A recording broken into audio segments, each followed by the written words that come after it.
आज हम chapter number 3 business studies का बिज़नेस एनवायरनमेंट एक बार रैपिड रिवाइज़ कर रहे हैं। बिकॉज बिज़नेस स्टडीज़ को पढ़े हुए बहुत दिन हो गए हैं, ऑलमोस्ट 15-20 डेज़। तो एक कल से जो प्लानिंग चैप्टर स्टार्ट करेंगे, एक क्लियर ब्रॉड आइडिया होना चाहिए कि जो 3 चैप्टर्स पहले हो गए हैं वो अपना क्लियर है, ग्रिप में है। तो मैं ये रैपिड रिविजन रिकॉर्ड कर रहा हूँ चैप्टर 3 बिज़नेस एनवायरनमेंट का। सबसे पहले इंडेक्स पे आते हैं। इसमें टोटल हम लोगों को 7 पॉइंट्स पढ़ना था। मीनिंग, बिज़नेस एनवायरनमेंट क्या होता है, इन्वायरमेंटल स्कैनिंग क्या होता है, एमआरटीपी एक्ट का बस एक वो क्लियर अंडरस्टैंडिंग है, उसके बारे में कोई डिटेल स्टडी नहीं है, बस बिज़नेस के लिए कैसा वो थ्रेट होता है, कैसे वो एडवांटेज है, वो वाला पॉइंट है। और डायमेंशंस ऑफ बिज़नेस, फीचर्स और natures of business environment, importance of business environment and demonetization. तो सबसे पहले हम लोग समझते हैं कि बिज़नेस एनवायरनमेंट क्या होता है। जो चैप्टर का नाम है बिज़नेस एनवायरनमेंट, बिज़नेस एनवायरनमेंट का मतलब जहाँ हमारा बिज़नेस एग्जिस्ट कर रहा है उसके आसपास के जो भी उसके सराउंडिंग है, जहाँ अपना बिज़नेस एनवायरनमेंट एग्जिस्ट कर रहा है, उसको हम लोग बोलेंगे बिज़नेस एनवायरनमेंट। तो अगर फॉर एग्ज़ाम्पल ये मेरा बिज़नेस है, तो मेरे बिज़नेस के आसपास का जो कुछ सराउंडिंग है वो सबको हम लोग बोलेंगे बिज़नेस एनवायरनमेंट। तो business environment all the external forces होता है जो बिज़नेस को डायरेक्टली या इनडायरेक्टली कहीं ना कहीं इम्पैक्ट देता है। सबसे पहले इसके अंदर 1 मार्क का मीनिंग है बिज़नेस एनवायरनमेंट क्या होता है। तो business environment refers to forces, factors, individual, institutions. वो F2I2 करके भी याद रख सकते हो। Business environment refers to forces, factors, individual, institutions. Forces, factors, individuals and institutions which are outside the control of business enterprise but may affect its performance। तो meaning क्या लिखा हुआ है कि जो बिज़नेस एनवायरनमेंट होता है, ये जो भी फोर्सेस है, जो भी आसपास के फोर्सेस है बिज़नेस एनवायरनमेंट के बाहर के, जितने कुछ भी फैक्टर्स है, जो कुछ भी इंडिविजुअल है, जो कुछ भी मेरा कॉम्पिटिटर है, इंस्टीट्यूशन है, वो सब कुछ जो भी मेरे बिज़नेस के बाहर है और इसमें मेरा कोई भी कंट्रोल नहीं है। एंटरप्राइज़ के अंदर जो ओनर है उसका कोई भी कंट्रोल नहीं है बिज़नेस एनवायरनमेंट का। फॉर एग्जांपल, अगर मैं इलेक्ट्रॉनिक्स आइटम सेल करता हूँ, मेरा कोई कॉम्पिटिटर नया अपना शॉप ओपन कर रहा है इलेक्ट्रॉनिक आइटम सेल करने का, क्या मैं उसको रोक सकता हूँ? बिल्कुल भी नहीं, क्योंकि वो उसकी विश है, वो अपना बिज़नेस ओपन करे, मैं अपना बिज़नेस और एक्सपैंड करूँ, लेकिन मैं किसी को रोक नहीं सकता हूँ। तो वो भी इंडिविजुअल के अंदर आ गया मेरा कॉम्पिटिटर। या मान लो मेरा बिज़नेस अच्छा खासा एक्सपोर्ट का चल रहा था, गवर्नमेंट जो पहले 5% का एक्सपोर्ट ड्यूटी लेता था, अब गवर्नमेंट उसको 15% कर दिया, तो मैं क्या रोक सकता हूँ गवर्नमेंट को? बिल्कुल भी नहीं। मैं बस जैसा गवर्नमेंट बोल रहा हूँ उनके हाँ पे हाँ, उनके ना पे ना बोल सकता हूँ। तो ये होता है business environment. Business environment refers to forces, factors, individual, institutions which are outside the control of business enterprise but may affect its performance. जो बिज़नेस के तो बाहर रहता है लेकिन कहीं ना कहीं वो बिज़नेस को इम्पैक्ट कर सकता है। जैसे कल के डेट में अगर इलेक्ट्रॉनिक्स का आइटम मैं सेल कर रहा हूँ और मेरा कोई कॉम्पिटिटर आके अपना बिज़नेस सेटअप कर दिया, वो मेरे ऑर्गेनाइजेशन के अंदर नहीं किया है, मेरे कंपनी के अंदर अपना बिज़नेस सेटअप नहीं किया है, बाहर किया है, लेकिन कहीं ना कहीं उसके सेल के वजह से मेरा सेल हार्म कर सकता है, डैमेज हो सकता है, बिकॉज मेरे कस्टमर उसका प्रोडक्ट यूज़ करना चालू कर देंगे। तो ये एक डिसएडवांटेज भी हो सकता है बिजनेस एनवायरनमेंट के अंदर। तो 1 मार्क का मीनिंग है, इसको याद करना है। सेकेंड टॉपिक है environmental scanning. What is environmental scanning? Environmental scanning का मतलब होता है हम लोग पहले से अवेयर हो जाए कि फ्यूचर में क्या होने वाला है, क्या नहीं होने वाला है, उसके बारे में पहले से अवेयर होना। फ्यूचर में पहले से अवेयर होना। अगर हम लोग मार्केट का क्लियर एक अंडरस्टैंडिंग ले चुके हैं, हमें पता है कि मार्केट में क्या नया लॉन्च होने वाला है, उससे पहले अगर मैं अपना कुछ नया प्रोडक्ट लॉन्च कर दूं तो मार्केट में मेरा गुडविल बन जाएगा, मार्केट में मैं कस्टमर को ज़्यादा अपने पास अट्रैक्ट करके रख पाऊँगा। तो इन्वायरमेंटल स्कैनिंग का मतलब होता है हम लोग पहले एडवांस में सब कुछ स्कैन करके रख लेना कि बिज़नेस में क्या होने वाला है और उसके लिए मैं इन्वायरमेंट में क्या होने वाला है और उसके लिए मैं क्या क्या स्टेप्स ले रहा हूँ, तो उसको बोलेंगे environmental scanning. Environmental scanning refers to complete awareness, पहले से पूरा अवेयर हो जाओ कि मार्केट में क्या हो रहा है, क्या होने वाला है, ऐसा। And understanding of business environment, पहले से अवेयर हो जाओ और बिजनेस इन्वायरमेंट के बारे में सोच लो। फॉर एग्जांपल, मार्केट में 2013-2012 ये वाला सिनेरियो ऐसा था जब जियो एंटर नहीं किया था। तो जियो को पता था कि मेरे सामने फेस करने के लिए बहुत सारे, वोडाफोन है, आइडिया है, वीडियोकॉन का सिम था, डोकोमो का सिम था, फिर ऐसे BSNL का सिम था। तो जियो को एक क्लियर आइडिया था कि मेरे पास इतने सारे कॉम्पिटिटर, एयरटेल का एक सिम था, तो जियो को एक क्लियर आइडिया था कि मेरे पास इतने सारे कॉम्पिटिटर है, अगर मेरे को उनको हराना है तो मेरे को कुछ बेस्ट एडवांटेज देना है। तो अब तक सब लोग 2G और 3G प्रोवाइड करते थे, जियो आकर सीधा 4G प्रोवाइड करना चालू कर दिया। तो जियो जब 4G प्रोवाइड करना चालू किया तो इससे जितने उसके कॉम्पिटिटर थे वो सब कुछ ख़त्म हो गए। जो भी अब तक मार्केट में एग्जिस्ट कर रहे थे, मार्केट में अपना मोनोपोली और ओलिगोपोली बना के रखे थे बिज़नेस को, अब वो सब ध्वस्त हो गया, वो सब खत्म हो गया। तो ये कैसे हुआ? क्योंकि जो अंबानी है, मुकेश अंबानी, ये पहले से अवेयर हुआ मार्केट के बारे में, ये क्लियर अंडरस्टैंडिंग लिया, अवेयरनेस लिया कि मैं क्या नया चीज़ मार्केट में ऑफर कर सकता हूँ कस्टमर को। तो इसीलिए याद रखना है, इन्वायरमेंटल स्कैनिंग एक कंटिन्यूस प्रोसेस है और बिजनेसमैन को हमेशा ये करते हुए चलना चाहिए कि उसको एक आइडिया रहे कि कल मेरे कॉम्पिटिटर अगर आए तो मैं उनको कैसे डोमिनेट करके रख सकता हूँ, मैं उनसे कैसे एक एडवांटेजियस पोजीशन में पहुँच सकता हूँ। तो इन्वायरमेंटल स्कैनिंग करते रहना चाहिए कि हम लोग हमेशा आगे डेवलप होते जाए, अपडेट करते जाए अपनी चीज़ों को। ठीक, अभी ये थर्ड टॉपिक पे आते हैं। थर्ड टॉपिक का नाम क्या था? MRTP act. बस इसका एक छोटा सा जिक्र हुआ है, मैं इसको डिटेल में बताया हूँ, बुक में इतना डिटेल इन डेप्थ नहीं लिखा हुआ है। तो MRTP एक्ट है 1969 का।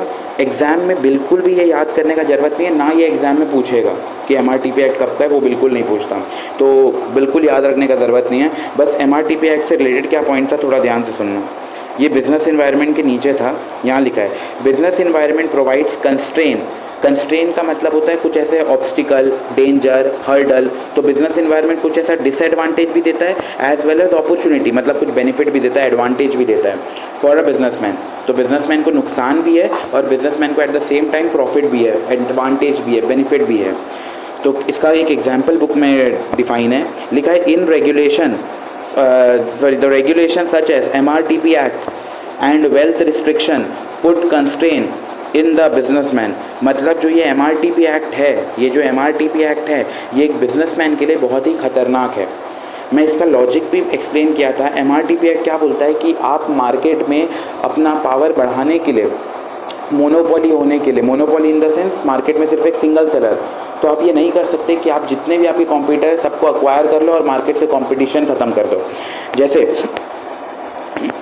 इसका एग्जाम्पल समझना, आज की डेट में अगर देखो, मान लेते हैं फॉर एग्जांपल बचेली में जो बाबा होटल है, ये बहुत मार्केट में गुडविल, नाम शोहरत इसका है, कस्टमर प्रेफर करता है कि मैं इसी से परचेज़ करूँगा तो मेरे को फ्रेश स्वीट्स वगैरह मिलेगा।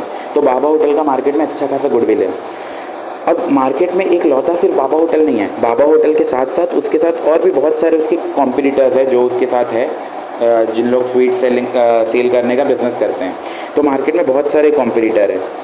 अब देखो, अगर मार्केट में बहुत सारे कॉम्पिटिटर रहते हैं तो इससे बिजनेसमैन को तो नुकसान होता है। बिजनेसमैन को क्या नुकसान होता है? बिजनेसमैन का अच्छे से सेल नहीं चल रहा है। जैसे मान लो बाबा होटल अभी तो जितना सेल कर रहा है बहुत बढ़िया है, लेकिन अगर ये जो बाकी सारे दुकान है ये मार्केट में नहीं रहते तो बाबा होटल इससे भी ज़्यादा सेल कर पाता, जितना आज के रेट में सेल कर रहा है उससे ज़्यादा करता, अगर जो लेट से ABCD जो एक्स्ट्रा दुकान बने स्वीट्स के वो अगर नहीं रहते तो इसीलिए MRTP एक्ट आके क्या बोला कि आप कभी भी मार्केट में अपना मोनोपोली जमाने के लिए, अपना हक जमाने के लिए पूरे के पूरे बिजनेस फर्म को अक्वायर नहीं कर सकते। अगर आप ऐसा करोगे तो ये इलीगल मान लिया जाएगा, आपके साथ पेनल्टी हो जाएगा, आपको इम्प्रिजनमेंट लग जाएगा।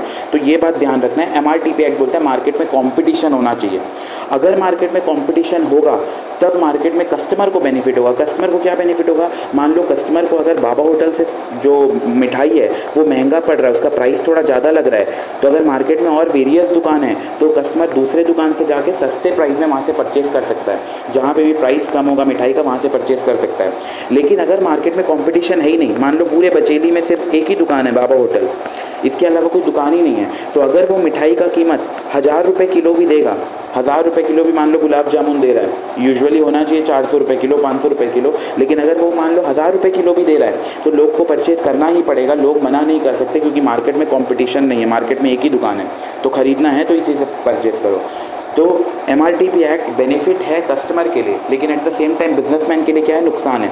नुकसान किस सेंस में कि आप कंपटीशन ख़त्म करने के लिए सारे फर्म को अक्वायर नहीं कर सकते, क्योंकि कई बार ऐसे करते हैं कि सारे फर्म को अक्वायर करके कंपटीशन खत्म हो जाता है। मैं एग्जांपल भी दिया था जब हम लोग गुडविल चैप्टर में थे, मैं तुम लोग को एग्जांपल दिया था कि जो बोट कंपनी है वो एक हैमर नाम का कंपनी को अक्वायर कर रहा था फॉर द सेक कि मार्केट में कंपटीशन कम से कम हो जाए। वो हालांकि वो डील फाइनलाइज हुआ था शो में और उसके बाद वो रिजेक्ट हो गया, लेकिन लोग ऐसा करते हैं कि मार्केट में अपना मोनोपोली जमाने के लिए, अपना पावर बढ़ाने के लिए अपना ज़्यादा से ज़्यादा ह्यूज पावर ऑब्टेन करने के लिए जो जो छोटे मोटे कॉम्पिटिटर हैं उनको अक्वायर कर लो, उनको ख़रीद लो, टेकअप कर लो, टेक ओवर कर लो। तो इससे क्या होता है कि हमारा पावर मार्केट में बढ़ जाएगा। तो MRTP एक्ट क्या बोलता है? MRTP एक्ट बोलता है कि मार्केट में कॉम्पिटिशन होते रहना चाहिए। अगर मार्केट में कॉम्पिटिशन रहेगा तो कस्टमर को बेनिफिट होगा, लेकिन बिजनेसमैन के लिए क्या होगा? नुकसान हो जाएगा बिजनेसमैन के लिए। हम लोग पूरा डिस्कस किए थे। और on the other hand liberalization policy, import relaxation policy, opportunity to businessman. तो इस पॉइंट को एक बार मैं बहुत शॉर्ट में बताता हूँ कि बिजनेस स्कैनिंग क्या है।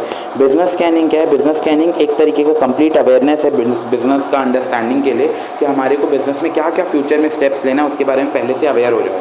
ठीक। सेकेंड हम लोग पढ़े, बिजनेसमैन को ये कंस्ट्रेन भी देता है, एट द सेम टाइम ये अपॉर्चुनिटी भी देता है।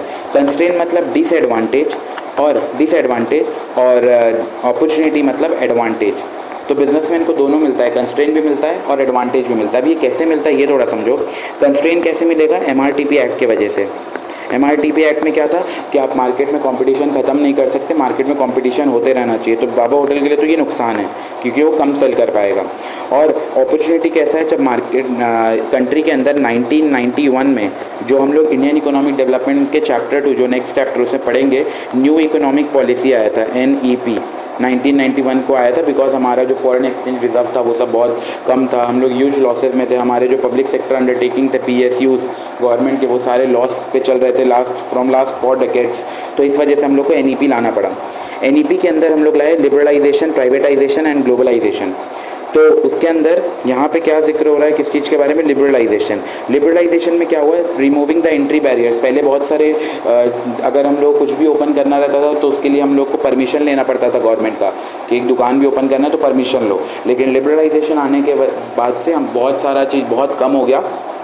अब तीन चार पांच ऐसे चीज़ बचे हैं, जैसे atomic energy, alcohol, liquor consumption, फिर ऐसे ही मतलब जो भी रेलवे वगैरह पॉइंट हो गया। तो ये सब में अभी परमिशन लगेगा, गवर्नमेंट ऐसा फ्री में नहीं देगा।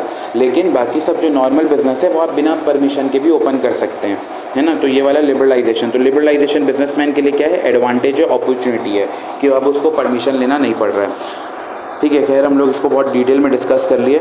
अब अगले पॉइंट पे आते हैं, डायमेंशंस ऑफ बिजनेस। फटाफट रिकैप करते हैं। बिजनेस के टोटल 5 डायमेंशंस है। डायमेंशंस मतलब कितने चेहरे हैं? तो बिजनेस एनवायरनमेंट के टोटल 5 चेहरे हैं, 5 अलग अलग तरीके का डायमेंशंस है, 5 फेसेस है।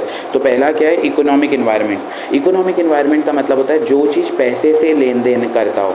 तो केस स्टडी बड़ा सा आएगा, केस स्टडी में समझ जाना है क्या चीज़ का रेफरेंस दे रहा है, पैसे के बारे में बोल रहा है क्या, अगर पैसे से रिलेटेड कुछ बता रहा है, सेविंग, कंजम्पशन, कुछ भी ऐसा रिलेटेड मैटर बता रहा है, तो ये सब अपना डायरेक्ट क्या हो जाएगा? इकोनॉमिक एनवायरनमेंट को हिट करेगा। सेकंड होता है सोशल एनवायरनमेंट। सोशल एनवायरनमेंट मतलब समाज से रिलेटेड। तो अगर समाज से रिलेटेड कुछ कंटेक्स्ट बता रहा है कि समाज के लिए एजुकेशन रेट, वुमेन का इन्वॉल्वमेंट, सोसाइटी का डेवलपमेंट, तो ये सब क्या हो गया? जॉइंट एंड न्यूक्लियर फैमिली, तो ये सब हो गया सोशल एनवायरनमेंट का part. Legal environment. Legal environment means जो भी कानून से रिलेटेड है, वो हो गया अपना लीगल एनवायरनमेंट। जैसे companies act, partnership act, IPC, Indian penal code, तो ये सब हो गया legal environment. Then fourth point is political environment. Political environment means political parties से रिलेटेड। किससे रिलेटेड? पॉलिटिकल पार्टीज से रिलेटेड। पॉलिटिकल पार्टी ऐसा लिखा है कि मान लो जो भारतीय जनता पार्टी है, BJP है, वो कोई नया स्कीम लेके आया, स्वच्छ भारत अभियान लेके आया, आत्मनिर्भर भारत लेके आया। तो ये सब जो भी पॉइंट है, कुछ मेक इन इंडिया लेके आया, न्यू इकोनॉमिक पॉलिसी लेकर आए जो पुराने अपने गवर्नमेंट थे, है ना, कांग्रेस गवर्नमेंट, मनमोहन सिंह के जब प्राइम मिनिस्टर था उस पॉइंट पे। तो ये सब पॉइंट अगर ऐसा कुछ लिखा है, रेफरेंस तुरंत क्लिक करके समझ आ जाएगा। अगर रेफरेंस किसी पॉलिटिकल लीडर्स का दिया है तो वो पॉलिटिकल इन्वायरमेंट आ जाएगा। And last is technological environment. Technological environment means जो टेक्नोलॉजी से रिलेटेड है। ऐसा लिखा है कि रोबोटिक्स आ गया है, ऐसा लिखा है कि आर्टिफिशियल इंटेलिजेंस मार्केट में आ गया है, AI का ज़माना आ गया है, रोबोट से काम हो रहा है, कुछ नए नए प्रोडक्ट्स लेके आ रहे हैं, 4G से 5G में शिफ्ट हो रहे हैं, 5G से 6G में शिफ्ट हो रहे हैं, अपना कंट्री डेवलपिंग से डेवलप्ड कंट्री बन रहा है। तो ये सब जो भी ऑल पॉइंट्स है, जो भी रिलेटेड पॉइंट्स है, वो सारे के सारे कहाँ हिट करेंगे? टेक्नोलॉजिकल इन्वायरमेंट को हिट करेंगे। तो इकोनॉमिक इन्वायरमेंट एक बार देख लो, पढ़ लो। अगर ये जो एग्जाम्पल मैं कोट किया हूँ, यहाँ जितना मैं एग्जांपल कोट किया हूँ बस इतना याद रख लो, ये जितना भी एग्जांपल है, जैसे कि gross domestic product, GDP, disposable income means income left after deducting all sort of taxes, then per capita income, tendency to save, consume, invest, banking, interest rate, income distribution, rate of inflation, infrastructure, volume of export import, employment. तो ये सब कुछ किससे relate करता है? Economic environment से relate करता है। तो अगर पैसे से लेन देन की बात हो रही है मतलब वो होगा अपना इकोनॉमिक एनवायरनमेंट।